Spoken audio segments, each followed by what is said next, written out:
Tarixdə bir çox uğurlu cinayətlərin nümunələrini tapmaq olar, lakin ideal cinayətləri sadalamaq üçün bircə əlin barmaqları belə yetərlidir. Bu təəccüblü deyil, çünki heç kimin zərər görməyəcəyi işi qurmaq, böyük qazanc əldə etmək və eyni zamanda naməlum qalaraq sudan quru çıxmaq demək olar ki, mümkünsüz missiyadır. Bütün bu sadalananların baş verdiyi və uğurla başa çatan cinayətin müəllifi kimi yaxşı bir nümunə gətirmək olar. O da Dan Cooper'in hekayəsidir. Bu törətdiyi cinayətdə çoxlu sir qoyub və heç bir cavab qoymayan adamın adıdır. Amma gəlin hər şeyi sırayla danışaq. 24 noyabr 1971-ci ildə bütün Amerikada milyonlarla adam Şükran günü, yəni Thanksgiving Day üçün hazırlaşırdı. Buna görə də bütün vağzallar və aeroportlar adamla dolu idi. Bu təəccüblü deyil, çünki hər kəs ailəsinin yanında bayramı qarşılamaq istəyirdi. Hamının bilet almağa, təyyarəyə minməyə və çamadanlarını təhvil verməyə tələsdiyi bir ortamda Portland aeroportuna heç nə ilə fərqlənməyən orta yaşlı bir kişi əlindəki qara çamadanı ilə birlikdə daxil oldu. O qeydiyyat masasına yaxınlaşaraq özünü D.B. Cooper, yəni Dan Cooper deyə təqdim etdikdən sonra $20 nağd pul ilə bir tərəfli bilet aldı. Portlanddən Seattle gedən Northwest Orient 305 reysi üçün. Sonra isə təyyarəyə minərək yerinə oturdu. Siqaret yandırdı və biraz sonra bourbon ilə qazlı su sifariş etdi. Qeyd edək ki, ötən əsrin 70-ci illəri üçün bu normal idi və müştərilər indiki kimi aeroportda uzun-uzadı yoxlamalardan keçmir, hətta bileti almaq üçün sənəd belə təqdim etmək məcburiyyətində deyildilər. Necə ki, indi məsələn avtobusdan istifadə edəndə. Məhz buna görə də cinayətkar aldığı bileti uydurulmuş ad ilə almışdı. D.B. Cooper onun əsl adı deyildi. Həmçinin həmin vaxtlar salonda siqaret çəkmək də normal sayılırdı. Salonda olan sərnişinlər sonradan dindirilərkən Dan Cooperi çox sakit adam kimi təsvir edirdilər. O hətta arada zarafat edir və ümumiyyətlə xoş bir adam aurası bəxş edirdi. Təyyarədə xidmət göstərən iki stüardessa Florence Schaffner və Tina McCoy onu belə təsvir edirdilər. Görünüşü 40 yaşlarında, boyu təxminən 180 cm, çəkisi təxminən 80 kg, qəhvəyi gözlü, qara paltolu, qara kostyumlu, ayağında mokasinlər və əynində ağ ütülü köynək, qara qalstuk və mirmari sancaq. Ümumiyyətlə heç bir xüsusi və ya gözə çarpacaq dərəcədə qabarıq əlamətləri yox idi. Bu tip insanları gün ərzində bəlkə də 100 dəfə görürsünüz.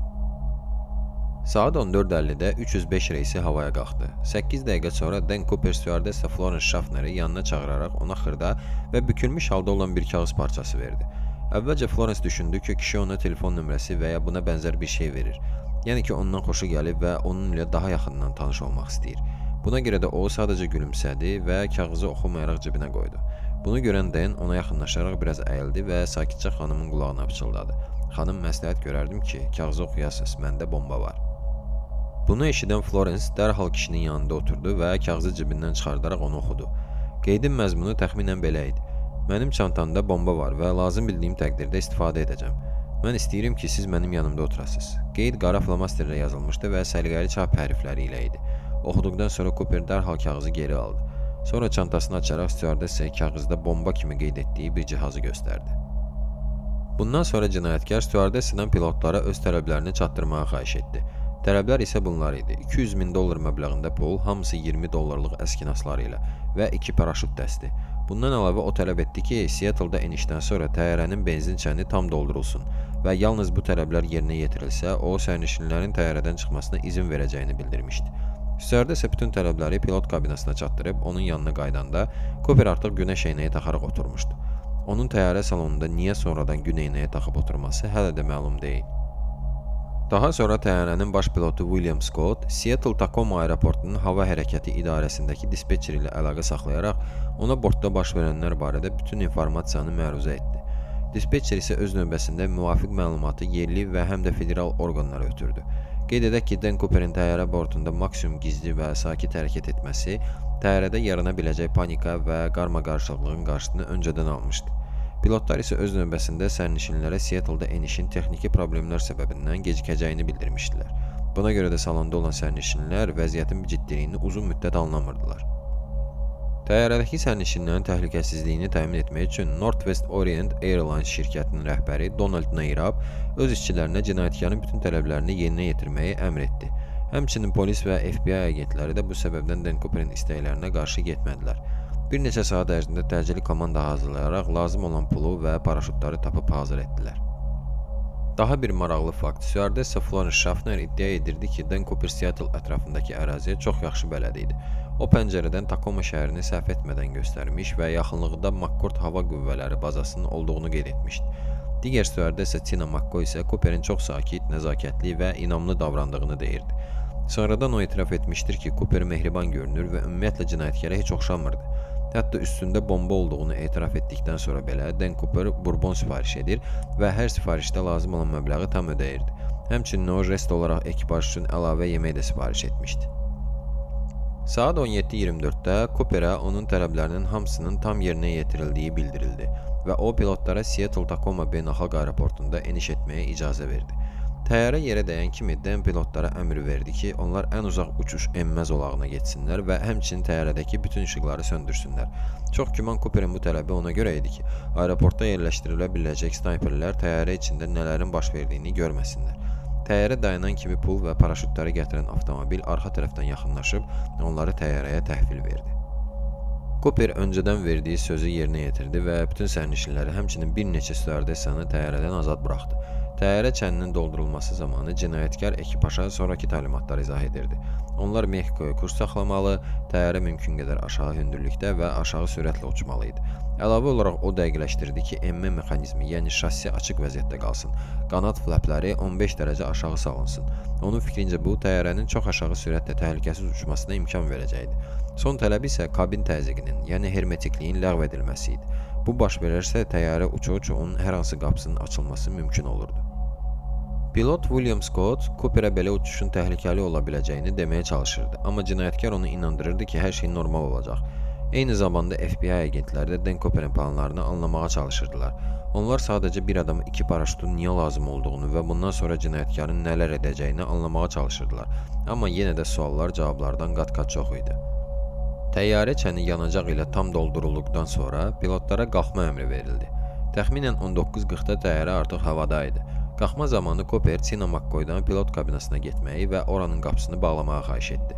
Kabinaya gedərkən Tina Cooperin öz belinin ətrafına nə isə bağladığını görürdü. Eyni zamanda daha öncə Dan'in stüardessaya pəncərədən göstərdiyi McCord bazasından 2 F-106 qırıcısı qaldırıldı və təyyarəni müşahidə etməyə başladılar. Onlar təyyarənin arxası ilə uçurdular ki, Cooper pəncərələrdən onları görməsin. Bir müddət təyyarənin arxası ilə hətta çox sürətli Lockheed T-33 təyyarəsi də uçurdu. Amma Oregon və Kaliforniya sərhədinə yaxınlaşanda o yanacaq çatışmazlığı səbəbindən izləməni dayandırmışdı. Ümumilikdə yol boyu Boeing-i 5 hərbi təyyarə izləyirdi. Saat 20:00-da pilot kabinasında siqnal lampası yandı. Bu o demək idi ki, arxa eniş pilləkəni işə salınaraq açılmağa başlayır. Daxili rabitə vasitəsilə pilotlar Cooperdən kömək lazım olub-olmadığını soruşdular. Amma o dedi ki, köməyə heç bir ehtiyac yoxdur və onlar uçuşun sonuna qədər kabində qalsınlar. Tezliklə ekipaj hava təzyiqinin də dəyişdiyini gördülər. Bu, arxa qapının artıq tam açılmasına işarə idi. 20:13-də təyyarənin arxa hissəsi qəfil yuxarı qalxdı. O dərəcədə ki, ekipaj təcili təyyarəni tarazlaşdırmalı oldu. Təyyarə təxminən 22:15-də Reno aeroportunda eniş etdi. Bütün bu müddətdə arxa pilləkən açılmış vəziyyətdə idi. FBI agentləri, ştat polisi, şerif köməkçiləri və yerli polislər təyyarəni əhatə etmişdilər. Çünki hələ də Cooperin bortda olub-olmadığı heç kimə dəqiq məlum deyildi. Amma bortun silahlı axtarışı tezliklə onun orada olmadığını təsdiqlədi. O andan etibarən Dan Cooperin taleyi tamamilə naməlum qalır. Sonrakı istintaq və bütün araşdırmalar heç bir ciddi nəticə verməmişdi. Təyyarənin diqqətli axtarışından sonra FBI agentləri yalnız Cooperin qalstukunu və 8 siqaret kötüyünü tapmışdılar. Həmçinin paraşütlərdən birini tapdılar. Paraşütün 2 askısı yox idi. Bu askılar paraşütü tullanan insanın üzərinə bağlamaq üçün istifadə olunurdu. Sonradan FBI işçiləri qənaətə gəldilər ki, bu askıları o pul kisəsini özünə bağlamaq üçün istifadə etmişdi. Təyyarənin arxası ilə onu müşahidə edən hər 5 təyyarənin pilotları Cooperin necə tullandığını görmədiklərini deyirdilər. Sonradan məlum oldu ki, Cooperin tullandığı vaxtı təyyarə işıq mənbələrindən uzaq, həmçinin qatı buludlar olan ərazidən keçirdi. Bu zaman Cooperin tullanışını nə yer üzündən, nə də təyyarənin arxasında uçan F-106 qırıcılarından görmək mümkün deyildi. Daha sonra FBI istintaqı zamanı məlum olmuşdur ki, Cooper 20:13-də tullanıb. Bu vaxt təyyarənin arxa hissəsi qəfil yuxarı qalxmışdı. Bu, Cooperin tullanma anında pilləkənin ağırlığının azalması nəticəsində ola bilərdi.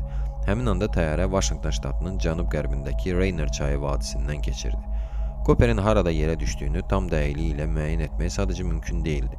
Çünki təyyarənin sürətində kiçik bir dəyişiklik belə Cooperin düşə biləcəyi ərazinin trayektoriyasını tam dəyişirdi. Amma buna baxmayaraq polis və FBI işçiləri cinayətkarın düşə biləcəyi demək olar ki, bütün əraziləri yoxlayıb axtarmışdılar. Amma bu heç bir nəticə verməmişdi. Dan Cooperə ötürülən $200.000 miqdarında pulun bütün əskinaslarının seriya nömrələri qeydiyyata alınmışdı və daha sonra polis bütün qazinoları, bankları və böyük pul dövrəsi olan yerlərin hamısını ələk-bələk etsə belə heç bir əskinası tapmamışdı. Reyner çayı vadisi Cooperin yerə düşmə ehtimalı ən yüksək yer kimi dəfələrlə həm adi sakinlər, həm də xüsusi axtarış qrupları tərəfindən yoxlanılmışdı, amma Cooperin heç bir izi tapılmamışdı. Bəzi istintaqçılar hadisədən 9 il sonra, yəni 1980-cı ildə St. Helen vulkanının püskürməsinin yerdə qala biləcək bütün fiziki sübutları məhv etdiyini də fərz edirdilər. Hamını maraqlandıran suallardan biri də o idi ki, cinayətkar, yəni Dan Cooper əslində kimdir? Tədqiqatçılar bu barədə çoxlu fərziyyələr irəli sürürdülər, amma əksəriyyət bu cinayətkarın keçmiş və hətta hazırki kəşfiyyat agenti və ya hansısa elit hərbi bölmənin üzvü olduğunu fikirləşirdi. Buna işarə edən faktlar həqiqətən çox idi. Birincisi, o həqiqətən soyuqqanlı birisi və psixoloji cəhətdən çox güclü adam idi. Bunu mübahisə etməyə belə dəyməz. İkincisi, o, təyyarənin quruluşunu çox yaxşı bilirdi. Onun necə qurulduğunu, konstruksiyasını və nəyə qadir olduğunu gözəl bilirdi. Dan Cooperin sərnişin təyyarəsi uça-uça onun arxa bortundan tullanması da inanılmaz çətin manevr idi. SSR-nin əməkdar pilotu Viktor Zabolotski 2020-ci ildə Komsomolskaya Pravda qəzetinin müsahibəsində qeyd etmişdir ki, peşəkar baxımdan bunu etmək əslində çox çətindir. Çox güman ki, Dan Cooper qeyri-adi bacarıqlara malik olan birisi idi. Üstəlik, Dan Cooper polis və FBI-nin necə hərəkət etdiyini çox yaxşı başa düşür və onların hər addımlarını qabaqcadan görür və müxtəlif vəziyyətlərdə necə davranacaqlarını mükəmməl bilirdi. Bunlardan əlavə də qeyd etmək lazımdır ki, bu cinayətkar cinayət yerindən ideal qaçış etmiş və illər boyu tutulmamışdı. Bu isə həqiqətən də asan iş deyil. Bu hadisənin üstündən düz 55 il keçsə də Dan Cooperin sirri hələ də çözülməmiş qalır. Kim bilir, bəlkə də nə vaxtsa Dan Cooperin kimliyi məlum olacaq. Amma o vaxta qədər o, tarixdə bəlkə də ən ideal cinayəti törətmiş birisi olaraq qalacaq. Sona qədər dinləyib izlədiyiniz üçün təşəkkürlər. Daha maraqlı videolarda görüşənədək.